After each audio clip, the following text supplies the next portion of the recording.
Gusto nyo bang makilala ang inyong business, kumita, sumikat at maging patok online or TV? Get more customers and grow your business. Advertise now. From the studios of Litter News Philippines, Errol Dakame of Kamao Asset.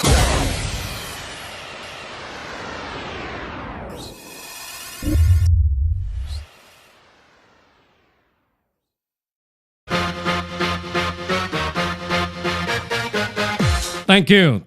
All right. So, malapit na po ang sona ng presidente. Kayo pong mga nanonood po sa atin, ano po ang mga inaasahan po ninyong ibalita ng presidente? O di kaya talakayin ng presidente? Kasi when the president delivers his State of the Nation address, imbitado po dyan ang mga dignitaries, ang foreign community, mga diplomats, yung Kongreso, lower house and upper house, lahat ng mga gabinete, at iba pang mga dating opisyal ng gobyerno, opisyal ng militar, pulis, lahat ho ng halos mga top brass ng gobyerno ay nariyan po sa Kongreso. Yan sa lower house po yan ginagawa. So meaning, kung may gustong ibalita po ang presidente or kung may gustong sabihin po ang presidente, ipagawa sa Kongreso, ipagawa sa pulis, ipagawa sa ano, they're all there. And even if he wanted to send a message sa foreign community, maraming imbitado mga ambassadors. So, ang sabi ni Boyd Guillermo, nais siyang maliwanagan sa patakaran na talaga ng, sa kasunduan ng Pilipinas at ng China dyan sa West Philippine Sea. Okay naman yan. Talagang magandang maliwanagan yan. Habang nanonood sa atin, si Paring Bong David. Ayan. Si Paring Bong David ay may hinahanda yatang kakaibang programa sa television sa PTV4, ano yan? PTV4 Netherlands. Parang, ano ba ito? Parang yung overseas channel ng Channel 4 sa the Netherlands. Ayan. Ayos. Title pa yata ay nakapangalan talaga sa kape. Nakapangalan. Totoo ba yan, partner?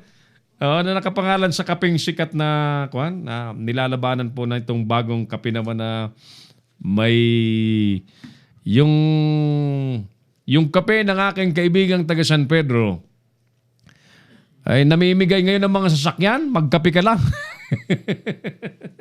Daming ano eh. Paring Bong David na sa Netherlands. Magandang hapon at sa mga nanonood po sa atin. Okay, tuloy tayo sa iba pang mga balita. Ulitin ko po yung ating imbitasyon. Doon po sa mga nag-online broadcast. O di kaya gamit po ang online for journalism.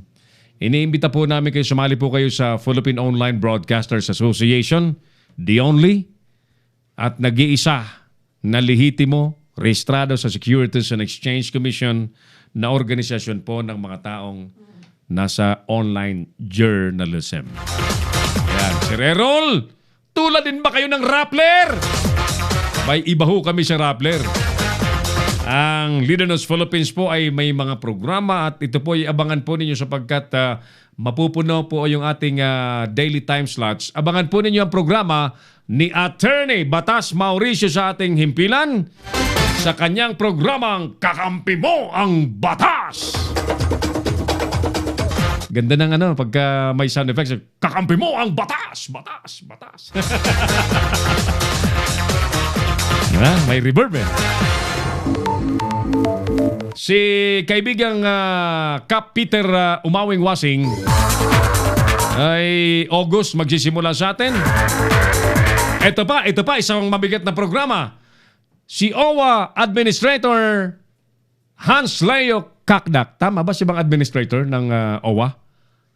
At si Board of Trustee Doc Chi Umandap ay magkakaroon po ng programa dito simulcast sa ating himpilan. Ang most likely, ang title ng kanilang programa po ay Ano yan? Helpline, OFW Helpline 24/7. Ganun, parang. Basta, public service para po sa mga OFW. Magandang hapon po. Magandang umaga. Magandang gabi sa mga OFW. Sabi ni paring Bong David, di yan pare, abangan na lang. Hindi daw. Hindi pala yung kape ang title.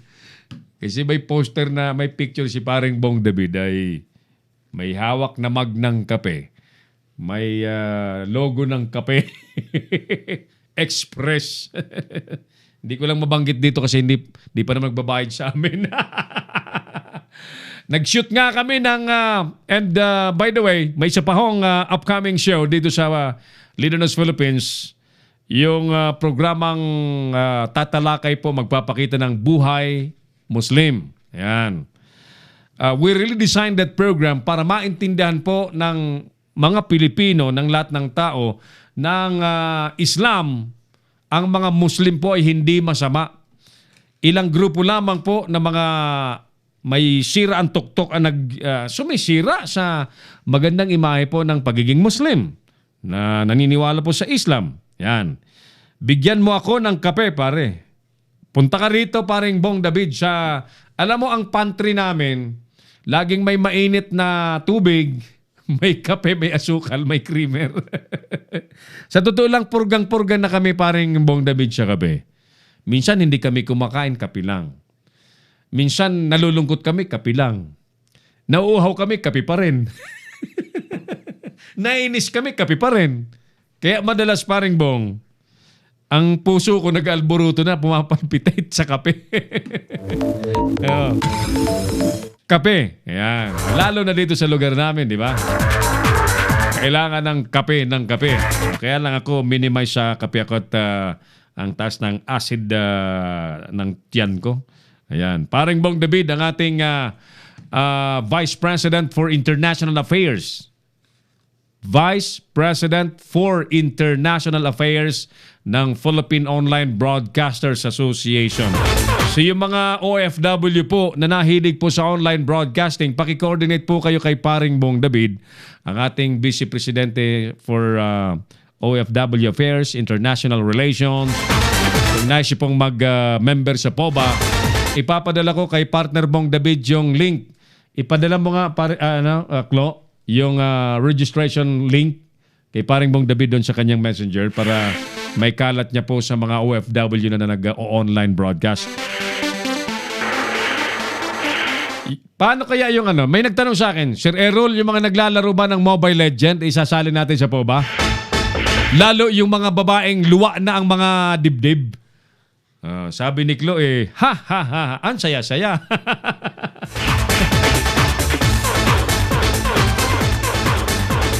Hindi daw po gagamitin kahit matas na po ang problema sa dengue. Hindi daw gagamitin po ng gobyerno ulit ang Dengvaxia. Yan, mabuti naman para wala nang matakot. Ngayon, ang tanong natin, ano ang gamot ngayon na gagamitin ng gobyerno? Kasi kung sinabi lang na hindi gagamit ng Dengvaxia, ano ngayon ang gamot? Kasi hindi po natin ito pwedeng pabayaan na hindi ka nga gumamit ng Dengvaxia, ay titingnan na lang natin yung mga nakahilata sa mga hospital beds na may infected na ng dengue fever, dengue virus. Di ba? Secretary Duque, ano ang gamot na inihanda ng DOH sapagkat, di ba, yung Dengvaxia ay nabahira na po ng pagdududa ng taong bayan dahil sa sinasabi pong sinasabi pong mga kaso. O bagamat wala pa namang napapatunayan, mga kaso-kaso pa lamang, at sinasabi nga po ng UP-PGH experts na hindi napapatunayan ang Dengvaxia nakamatay doon sa mga sinasabing namatay. But ang kaso kasi nga nasa korte, so hindi ko na papasadahan yan. Hayaan na natin yung korte. Ang tanong ko ngayon, Secretary Duque, ano ang preparasyon? Sapagkat you should have been expecting na mangyayari ang pandemic na ito ng dengue. Dahil ayaw na nga po ng mga tao ng Dengvaxia.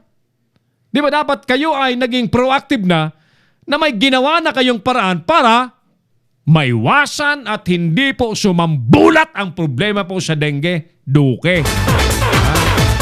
Dengue, duke.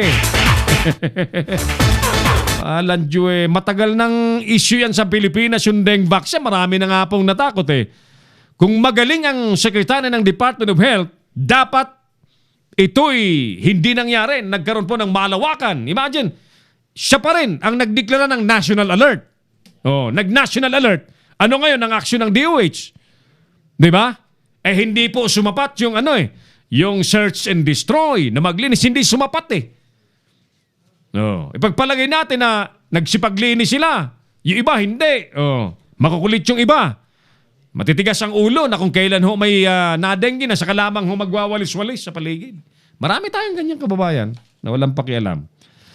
Pero ang tiyak natin ay kailangan pong gumawa na ng mabilisang aksyon ang mga health authorities. Yan pong sinasabi po natin. Nagagalit ako sa sitwasyon ngayon sapagkat matagal nang nagbabalitaktakan patungkol po sa dengue vaccine. Therefore, it created a fear amongst Filipinos. Kaya't ayaw na po magpabakuna ng dengue vaccine. Dapat kung magaling po ang Secretary ng Health Department, may ginawa na po siyang proactive action. Nakita niya na sana na kakalat po ang dengue o baka kumalat ng dengue. Gumawa na sana siya ng paraan. Ay, naku, duke! Ikaw kayang ma-dengue. Ako na-dengue na 1998 yata yun. Na-dengue ako Parang trangkasong hindi maintindihan na kapag kagabi biglang nanginginig. Pag-araw, walang lagnat. Pag-gabi, may lagnat na napakataas. Pakibati pala! Bininyagan na yung inaanak mo last Sunday kasabay ng kanyang first birthday. Si Jilliana Maxine David. Oy, inaanak, 1-year-old na. Happy birthday sa aking inaanak na si Jilliana Maxine David. Puros imported pangalan, di ba? Jilliana Maxine David. Dapat ganun na ang pronunciation. Jilliana Maxine David. Kaya ikaw paring Bong David, dapat sa'yo, Bong David. Balikan na po natin mga suki ang ating mga binantayang issue sa maghapon. By the way, itong tarantadong nanggahasa po dyan sa batang lalaki, maliit pang bata. Dyan sa Makati City po, tinira sa gago itong hayop na ito. Nakipag-inuman yung suspect sa tatay yata nung bata. Karga-karga pa daw yung bata. Kinarga-karga. Hindi na malayan, dinala daw sa ibang lugar, sa ibang building dyan sa Makati. Ginahasa ng gagong demonyong ito. Ayan. Buti na lang nahuli yung impactong ito.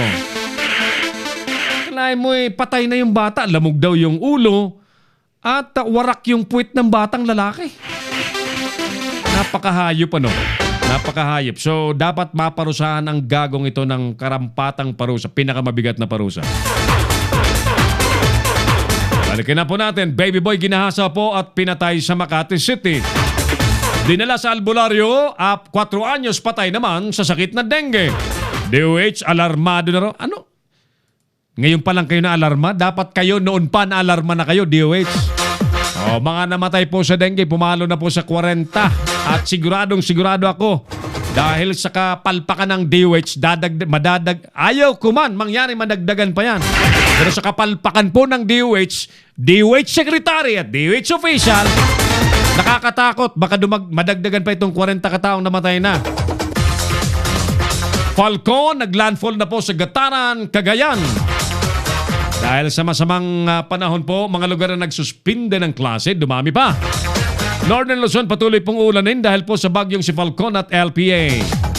Samantala, mga kritikong nagbabanta po ng impeachment, lalo namang hinamon ni Duterte.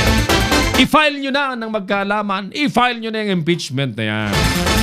Congressman Salceda, ito yung congressman namin sa 3rd District, naniniwalang hindi raw mangyayari ang coup d'etat sa pwesto ng pagka-House Speaker. Abangan natin, pinuno po ng FISGOC, itinangging may katiwalayan po sa ahensya. Sinabi po ng Pangulong Duterte na hindi niya po ipamamahala yung Asian Games sa FISGOC. Ano nga yung FISGOC? Philippine Sports Government Organizing Committee. Parang ganon. Philippine Sports Games Organizing Committee. Parang gano'n. Ang ano dito si Alan Peter Cayetano ang chairman of the board yata Sinabi ng presidente, hindi niya ipamamahala ang Asian Games dito sa Fisgok na ito dahil may anomalya. Nag-react yung isang opisyal. Wala daw anomalya sa Fisgok. Alan Peter Cayetano, na napipintong maging House Speaker. Ano kayang say mo, Alan Peter Cayetano? Samantala, North Korea, naghahanda na naman daw na mag-nuclear test. At ngayon, para sa ating tanong sa bayan, satisfied ba kayo o hindi sa pamamahala ng Pangulong Duterte administration? Ang sagot ko po, naniniwala ko na ang nagre-reflect sa survey ay ginawang professional at scientific ho ng mga survey firm. Dahil po tayo nakakaintindi, may mga grupo naman ho kasi na kapag mababa ang resulta sa survey, nagagalit po sila.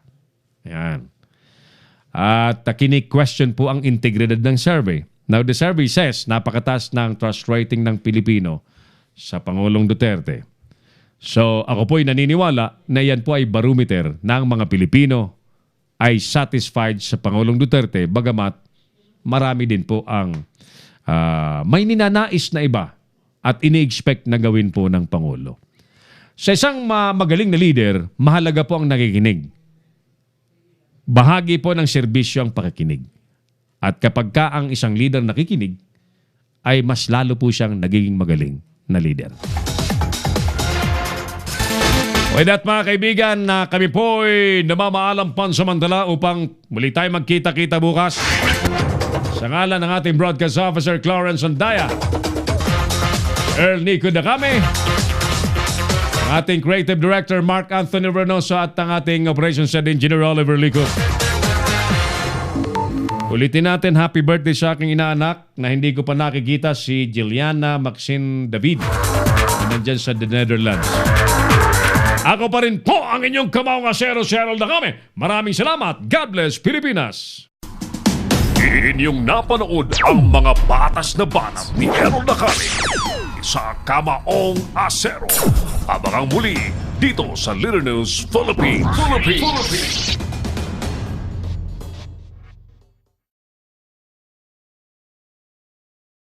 Bring your business over a million TV or online. Reach your target customers anytime, anywhere.